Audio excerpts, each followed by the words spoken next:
Today, join me as I visit Skin911 One Central Mall. So yes, who would expect nga na ay Skin911 nga he's sa downtown area. And if ever you have a car, di ka magproblema sa parking because you can park in One Central Hotel. And you would really feel so safe and secure because nga he's sa One Central Mall. Aside sa medyo mingaw pasad sila, most shops are still closed.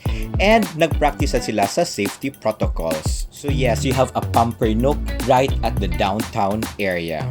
And of course, bisag asa ka mo adto, Skin911 has this very relaxing feel you the moment you enter. And in this branch, just look for Ate Jen. Hi Ate Jen! And yeah, she would really gladly help you kung unsang mga services ang imong kinahanglan. Added tip, always have your appointments early in the morning. 10 o'clock sila mag-open, so I usually have my appointment at 10:30 para wala pa kay kompetensya. So wala pa kayo client, so pwede na gibo mag-check up forever.